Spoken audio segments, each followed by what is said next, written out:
My water bottle's gonna fit underneath there anyway. Okay, Asia alcoholic. Wow, I can't believe this day is actually happening. And a few of you asked me when you first saw me, when you got here, how I was doing. And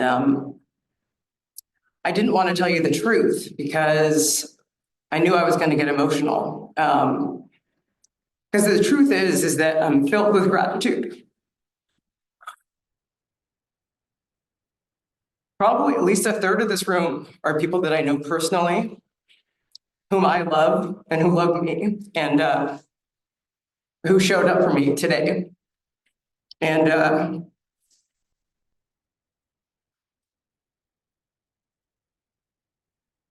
I just can't believe what this program has given me.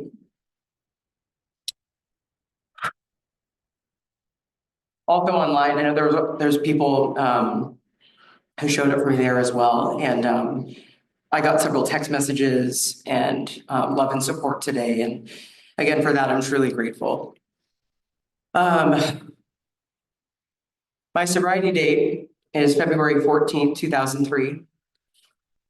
22 years sober. I came into Alcoholics Anonymous when I was 21 years old.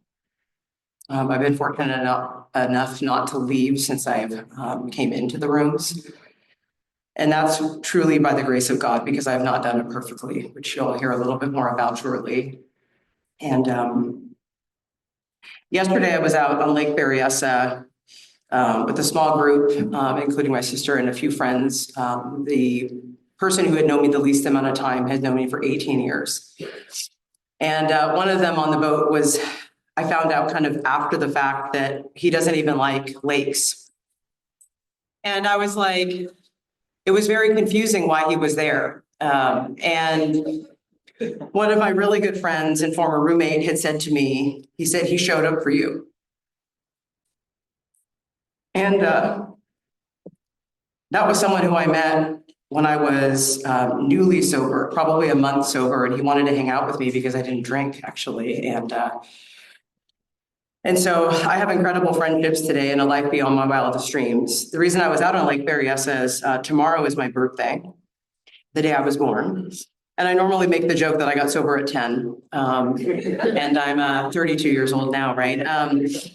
But given that I'm going to do my best to be really real and authentic and honest with all of you, I'm turning 44 tomorrow. Okay, well, good. And I had a choice of a couple of dates to choose from. And I remember thinking, I don't want to speak at love and service for 45 minutes for the first time on my birthday weekend. That just didn't seem like something that I wanted to do. And so I balked at it for a while, and I didn't tell my sponsor I was debating between dates, and because I knew the answer was that I was available. And I was, and then finally, I made the right decision and decided to speak today. And I think it's the perfect way for me to celebrate my last day of being 43 years old. So, yeah, so I would suggest that there was suggested to me a couple of things before I speak. And one person or a couple of people had mentioned to me to go into the bathroom and pray. And I'm not sure why the bathroom is the sacred place. It was specifically mentioned by the most recent person to get on my knees. And I thought, on my knees in the bathroom? And so I did it, though. I did that today. And I don't know if I've been on the knees in the bathroom since I was drinking. So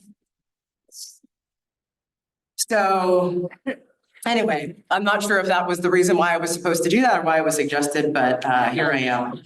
And I'm going to do my best to remove myself from this and have God speak through me and carry whatever message needs to be carried. I grew up in Half Moon Bay. My dad was Black, my mom's white. I have a sister who's just a couple years younger than me. And Half Moon Bay is a beautiful place, and it was safe. And my dad wanted us to grow up there because it was safe. And he just felt that was a better neighborhood for us to grow up in.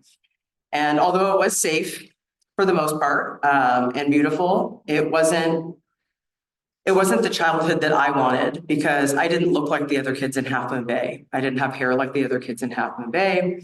I was a tomboy. I didn't fit in well. I was very uncomfortable in my own skin.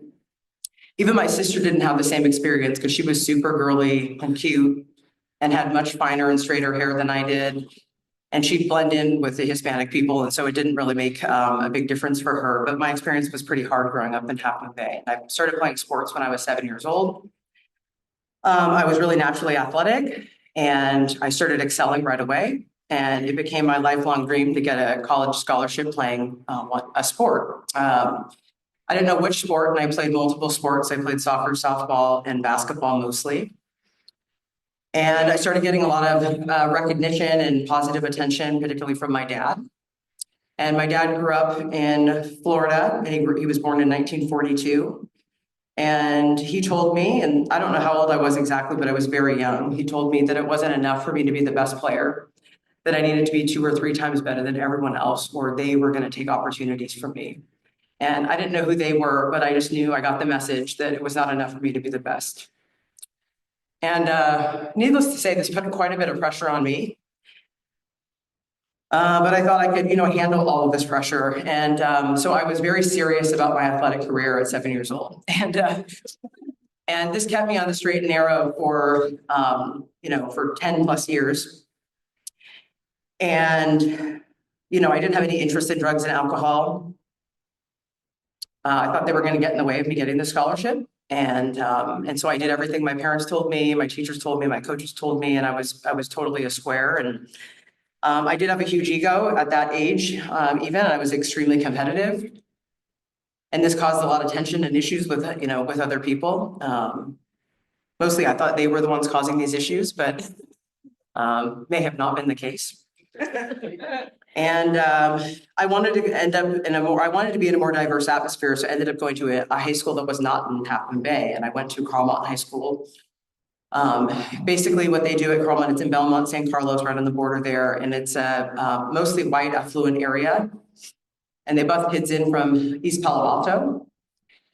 And they expect everyone to live happily ever after, I guess, and mix. And it didn't quite work out that way for me. Because the problem for me was that I looked like the kids from East Palo Alto, but I didn't talk like the kids from East Palo Alto. And so I was called things like whitewashed and zebra and Oreo, and it was painful, I didn't fit in there either. And I did start getting attention from boys at that age, and I thought, I liked that, but that caused me issues with Black girls because they told me that they thought that I was better than them because I was light-skinned, even though I had never said that and hadn't even thought that far.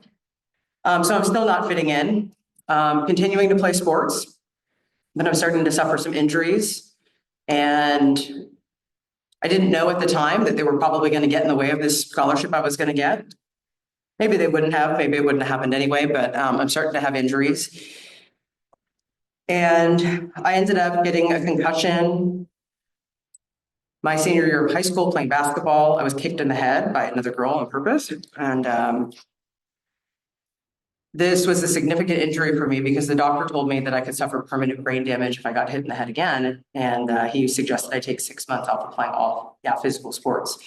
I took this suggestion, and that was in December of 98. And I picked up my first drink in February of 99.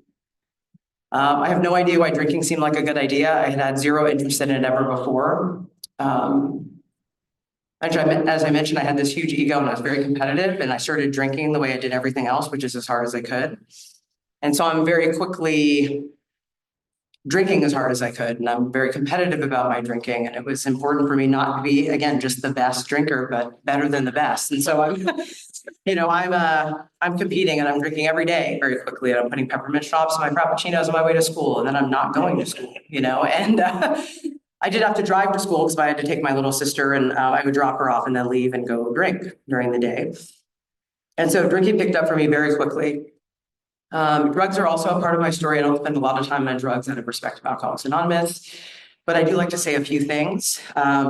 Every single drug that I tried below was under the influence of alcohol. And there were drugs that I said I was never going to try that I decided to try while I was under the influence of alcohol.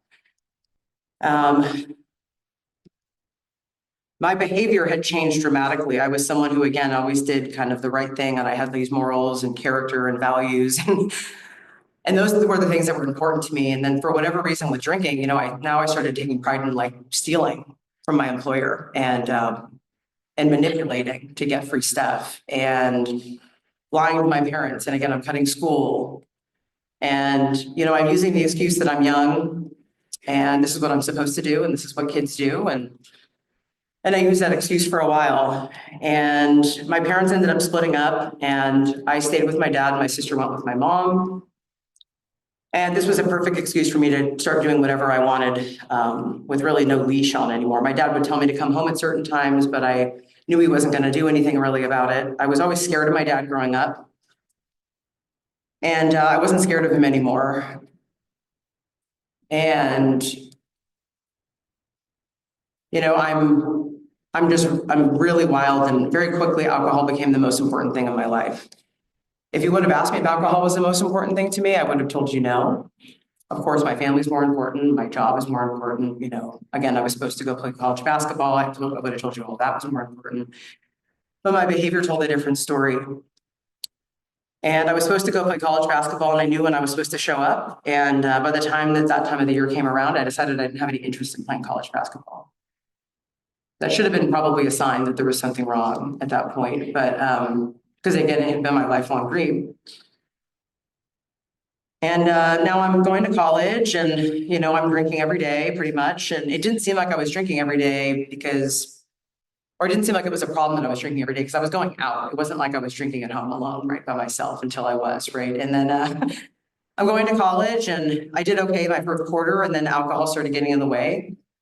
And I tried to adjust my life around my drinking. Again, if you would have asked me if that's what I was doing, I wouldn't have even known that's what I was doing, but I was starting to arrange my life around my drinking. And I started taking later and later classes, and then I started taking night classes, and then night classes were an issue because they ended at 10 p.m. and I needed to be out by 10 p.m. And so everything is getting in the way. I had a job that I was a manager and I had responsibility and I had the key to our office. And I used all that responsibility, and my boss trusted me with, her livelihood and everything. And I'm having the after parties after the club and the bar in our office. And, we're doing lines of crystal meth off the table. I'm going to be interviewing someone or training someone on in the morning, and people are smoking weed in the bathroom. And this is just, my life. And the entire time I'm complaining about how my boss is taking advantage of me. And it's, I totally believed that was the case too. And so this was, of course, what she owed me. And I did think that the world owed me things. And I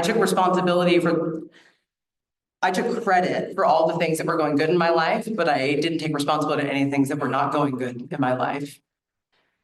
I'm having health issues as a result of my drinking. The most serious one for me was acid reflux disease, which for a lot of people is just heartburn.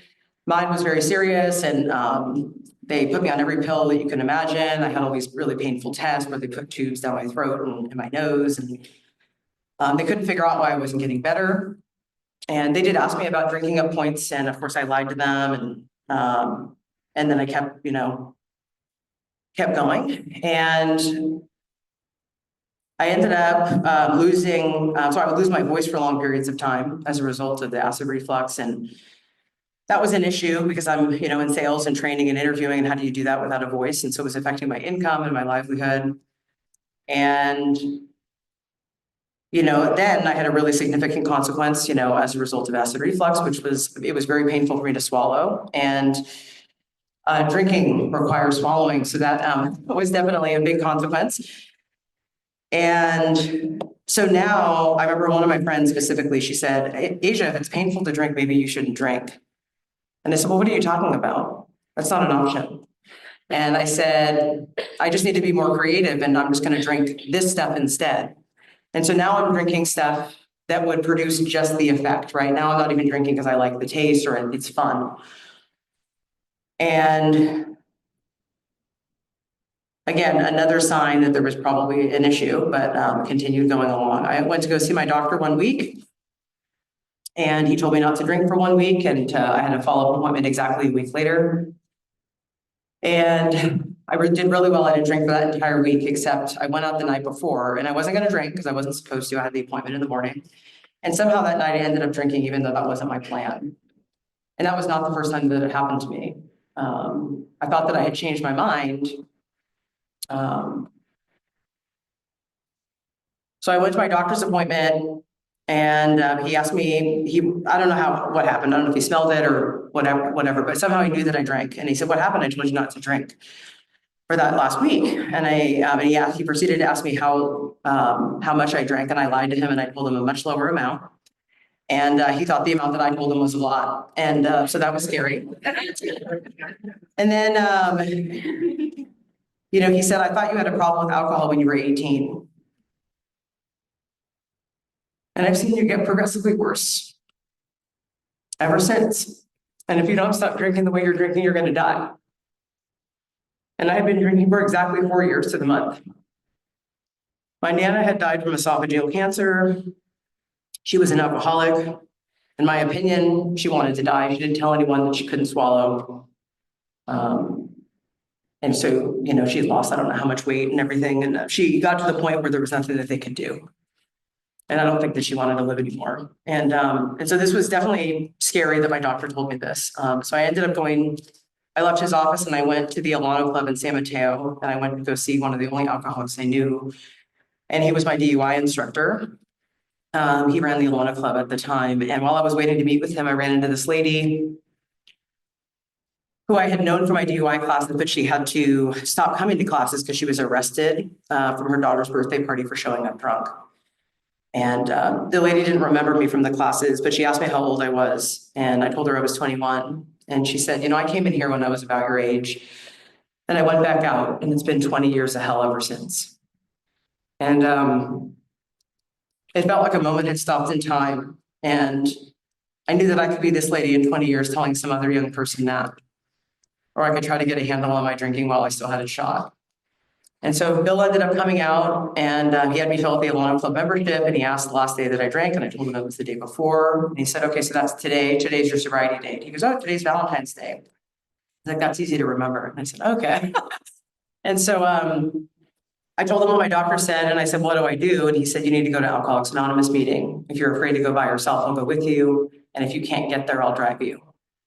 But you need to go to a meeting." And so I walked home from San Mateo to Foster City, and it was many miles. And I thought about my life over the past 4 years, and even leading up to that, and how I was someone who had all this potential. And again, I had these morals and values and integrity and character and all these things that I was proud of, and how it was very clear to me that I was not that person anymore. And it was also clear to me that alcohol and drugs were playing a big part in that. And so I ended up going to a meeting a few days later, and I walked into that meeting, and I could have very easily used the excuse that I didn't fit in there either. No one looked like me, and they were super old. They were like in their 40s and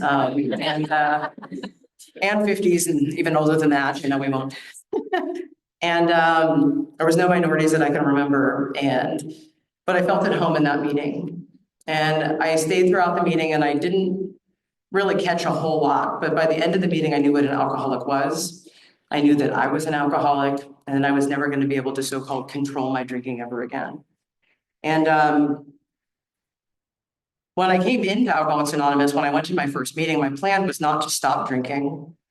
My doctor specifically said, "If you don't stop drinking the way you're drinking, you're going to die." And so I just figured I shouldn't drink that way anymore, right? And so that was really my plan. So the fact that I'm standing up here, over 22 years later, is like an absolute miracle. Because I didn't even want to stop, I never even tried to stop.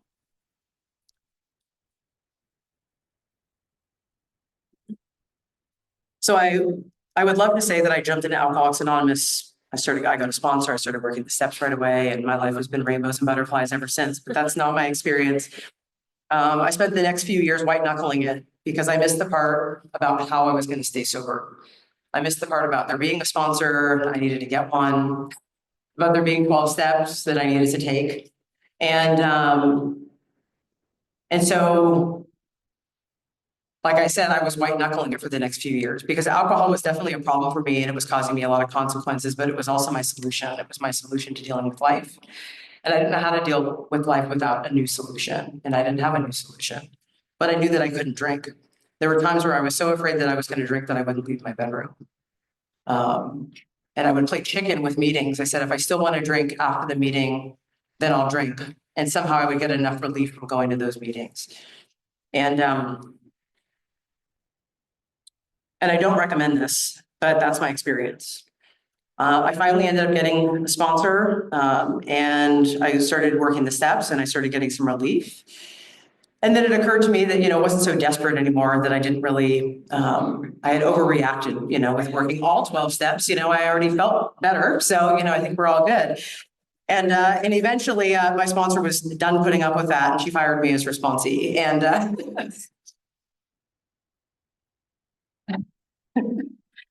so one quick thing I'll say, I promised myself that if something popped into my head, that I would say it, because that was a sign from God that that's something I was supposed to talk about. And I haven't talked about my sexuality at group level. And I just want to say, again, this just popped into my head, so I'm going to say it anyway, that I chose my first sponsor because I thought she was hot. And yeah, and that's what got me rolling on the steps there. So more about that later. But so she fired me. She said, basically, if you're not, this is the only solution I know, and if you're not willing to do this, then I'm going to work with someone who is. And I was super offended, but she was right. I wasn't willing. And luckily, I got in enough pain again, actually, as a result of hooking up with someone I was dating. I hooked up with her girlfriend, ex-girlfriend, and that's what brought me to so much pain that I was willing to work the steps again, which again, I don't normally talk about.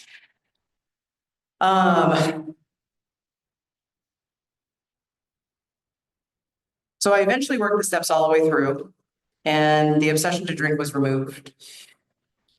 And it just occurred to me recently that, because my sponsor asked me a question when I was complaining about the fact that I thought it was people's choice to either like take the act, they had to take the action, right? And I thought, as a result of me taking the action of working the steps, the obsession was removed. So if these people would just take the action, then they wouldn't continue drinking, right? And then he asked me more questions about my sobriety and everything. And he said, well, who do you think removed the obsession? And no one had ever asked me that before, and I'd never even thought about it. But when he asked me that question, I realized that I had thought that I had removed it somehow.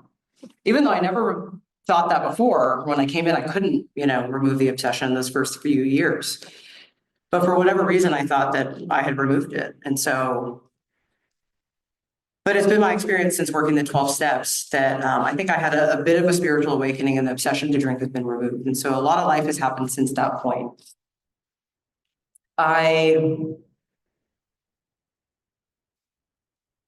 Some people call me a type A personality. Some people have called me intense. Again, I'm still very competitive. I still have that ego. And so I have worked really hard in my life to achieve, and I have achieved a lot. I finally graduated college. I ended up going into a job at the time. I ended up switching careers. I became very successful in that career. I ended up getting married. I had all these cool titles from my job. I bought a house. I had a really cute dog. I had a younger, really hot husband. And so, everything on the outside is looking just amazing. And I thought that that external stuff, or all that achievement, I even took pride in the fact that I was sober for so many years. It was like, I came in when I was 21 and I'm still sober, right? And then as a result, all these great things are happening. And again, I'm continuing to take credit for everything that's going well. And I ended up, I'm looking at the time. I do still have a little bit of time, so, okay, thanks, Paula. So I'll take a quick diversion here. So I wanted to have my own baby, and I thought that, by marrying a guy, that was going to be easy. And that would just happen, and the truth was that, well, him and I were having a lot of issues. And so I kept postponing like the having a baby because I thought, well, him and I aren't going to make it. I just knew we weren't going to make it. Our marriage wasn't going to make it if we had the baby. And so I kept putting it off, and I was told I had plenty of time. And then when I felt that we were ready, our marriage could make it, it turned out that it wasn't going to be easy for me. And so I spent probably over $100,000. I had 3 surgeries in 15 months. And I kept thinking at the end it was all going to be worth it because I was going to have my own baby. I just needed to work harder, right? I just needed to make it happen like I could do with all the other things, right, that I thought I was doing. And in September of 2020, I woke up after being put out for the procedure, and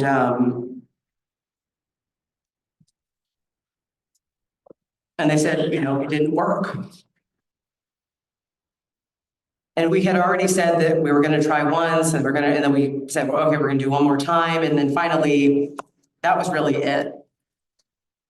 And so I couldn't say the words out loud that I was never going to have my own baby for like 6 months. I just couldn't talk about it. And I thought, for some reason, I always think that if I work hard, then I'll achieve that, or I'll make that happen. But I wasn't able to do it with that. Some more time went by, and the marriage again was continuing to struggle. So my now ex-husband, when I met him, he was an active crystal meth addict, by the way. And I was 6.5 years sober. And he didn't get sober for me, but he got sober as a result of seeing my life. And he said, if her life looks like this, and I know that it was like mine before, it gave him the hope that he could turn his life around. And he's now 15.5 years sober. And I knew that there were issues prior to us getting married. And I knew better than to try to change someone, right? That wasn't going to work. But because I had changed as a result of working the 12 Steps to Alcoholics Anonymous, I thought he would. And he's not worked the 12 Steps of Alcoholics Anonymous to this day. And so I kept waiting, and I kept listening to the promises, and we ended up eventually getting into a fight in July of 2022. And on the way back, he said, you need to be more patient with me. And I said out loud, it's been 13 years. And somehow something clicked when I said that out loud. I knew that he wasn't going to change.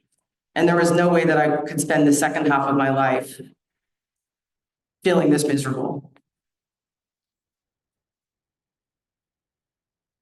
My now sponsor says one of the best ways to have a spiritual awakening is to have an affair.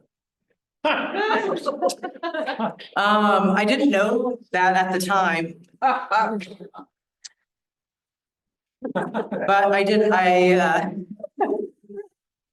But I started an affair a month after that. After I made that statement out loud.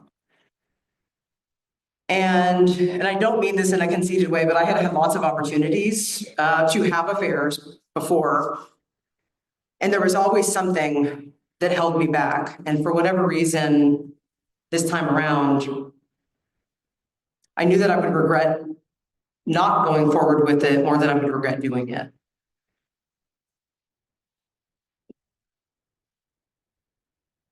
And I didn't want to hurt my then husband. I really didn't, but I hadn't decided to leave the marriage. In fact, the person I was having the affair with, well, for one, she was in Alcoholics Anonymous, or is in Alcoholics Anonymous. I didn't know at the time, and she had much less than a year sober. And, you know, either you know personally or you've heard, but two women together is very intense. And so this was very intense. And I had never felt this way about anyone else in my entire life. But I hadn't decided to leave my marriage. And she knew I was married, and I never said that I was going to leave my marriage. In fact, we talked about the fact that I wasn't going to leave my marriage. And, we're going to Alcoholics Anonymous meetings, and the topic is honesty. And, and, we're not living the principles of this program. But I had never felt this way before about anyone, so it seemed justified. To me, it seemed worth it. And, I'm not talking to my sponsor, at all. She wasn't telling her sponsor about this in particular. Maybe she was telling her about other things, but not this. And so this is, I don't know, maybe the definition of self-will run riot. And what ended up happening is that relationship came to an end. She broke things off with me, and I ended up in more pain spiritually, emotionally, and mentally than I'd ever been in my entire life, including when my dad died. And I have a lot of shame around not having the affair. I know I'm supposed to have shame around having the affair, but the shame is mostly around the fact that it's been, over 2.5 years since this point. And if I'm being honest, I'm still not fully over that experience. It's painful to hold on to it, particularly when they've moved on. But it's something that I haven't been able to let go of fully. And I have a lot of shame around that, because for me, it seems like, well, it was only this period of time and it was so long ago, why am I not over this, And again, something else just popped in my head, which I'd rather not share, but we stopped talking, but not right away. And then once we did stop talking, it was never planned. And when I ran into her again after a year, I couldn't stop shaking for 45 minutes. And I had two of my friends there from the program, and they said, "Do you want to leave? Are you okay?" And I was getting my birthday ship. And so I didn't want to leave, and I wanted to tell people that it had been the hardest year of my entire life. And I've been able to stay sober. And I've been able to walk through that pain. And I had developed a relationship with a higher power that I was closer to than ever before. And so I stayed. But I didn't know by the time I got up to announce my birthday if I was even going to be able to do it. And I didn't want her to see me that affected. And I didn't like that I was affected. But I couldn't control it. And my friend said after to me that seeing me walk through that was amazing. And they knew how hard that was. And that by seeing me walk through so much pain and fear, and just walk through so much, I gave them a lot of hope. And one of the reasons why I'm sharing these things today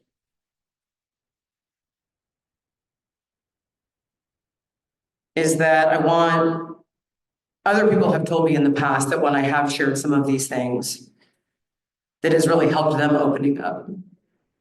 And I really feel that one of the issues I had was that my therapist says that I care a lot about how people perceive me. And I try to control how others, what they see. And